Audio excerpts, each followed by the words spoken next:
Hello everyone, চলে আসলাম আরও একটা নতুন ভিডিও নিয়ে তোমাদের কাছে। আর আজকের দিনটা ছিল সানডে, দাদাকে নিয়ে বেরিয়ে পড়েছি দেখতে পাচ্ছ। আর আজকে আমরা যাচ্ছি আমার জায়ের বাপের বাড়িতে। ওখানে আজকে আমাদের নিমন্ত্রণ রয়েছে দুপুরে সবার, তো ওখানেই আজকে খাওয়া দাওয়া করবো। বাড়ির সবাই চলে গেছে, আমাদের যেতে একটু লেট হয়ে গেছিলো। আর আজকের আকাশটা ঠিক এরকম ছিল। কারা কারা দেখেছো আজকের আকাশটা? মানে দেখে পুরো সেই পুজো পুজো ব্যাপারটা মনের মধ্যে চলে এসেছিলো আমাদের। আর আমি ওর বাড়িতে পৌঁছেও গেছি। আর বাড়িতে পৌঁছে গিয়ে দেখছি আমার ছানাপোনাগুলো ওখানে যা দুষ্টুমি করছে। গিয়ে দেখো, এই যে আমার ছেলে, এ তো মহা দুষ্টু হয়েছে। মানে ওর একটা লেজ দেয়নি ভগবান শুধু।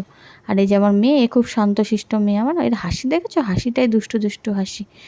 তোমাদের দাদার কথা কি বলবো, খাওয়া ছাড়া কিছু চেনে দাদা? খাসি শুনেছে মানে আগে আগে খেতে বসে পড়েছে। কে খেলো কে না খেলো দেখলো না। এদিকে তো মাসির জন্য সব কিছু নিরামিষভাবে রান্না করে এখানে সাজিয়ে রেখে দিয়েছে আমার যা। এমন মাটন প্রেমী আমি আগে কখনো দেখিনি। আমার বরকে যদি রোজ মাটন দেওয়া হয়, রোজই মাটন খাবে, 3 বেলায় খেয়ে নেবে।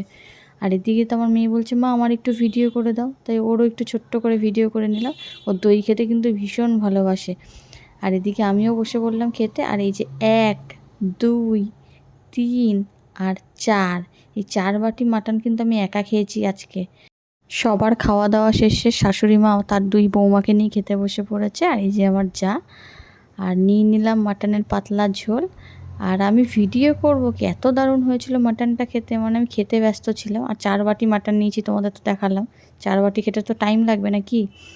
আর এই যে মাটনটা যা হয়েছিল না, আর এই দেখো, মানে পুরো ঝরে ঝরে পড়ছে একটা ব্যাপার। আর এই নাল্লির পিস না খেলে আমার ঠিক মাটন খেলে পোষায় না। নাল্লির পিস আমার লাগবেই। আর খাওয়া শেষে বাড়ি যাওয়ার আগে কাঁঠালটা চোখে পড়েছে সবার। এই কাঁঠাল এখন ছুলে, কাঁঠাল এই যে দেখো কত নিয়েছি প্যাকিং করে। এ নিয়ে এখন বাড়ি যাব।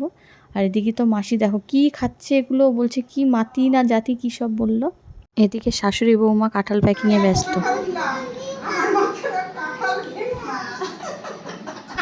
কাঁঠাল ছুলে কাঁঠাল প্যাকিং করে নিয়ে এখন টোটো করে হেলে দুলে বাড়ি যাচ্ছি। এদিকে তো আমার মেয়ের চোখে ঘুম ঢুলু ঢুলু একদম, তাও ঘুমাবে না। আর বাড়ি এসে দেখছি এই মরার বৃষ্টি শুরু হয়েছে। যখনই ভাবি বরের সাথে একটু ঘুরতে পারবো, তখনই এরকম বৃষ্টি হয়। শেষমেশ তো বৃষ্টি থামলো।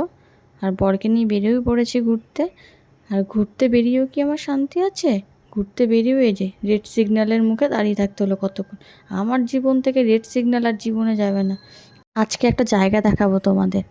এই যে সেই জায়গা, এখানে আগে আমি তোমাদের দাদার সাথে বিয়ের আগে এসে গল্প করতাম।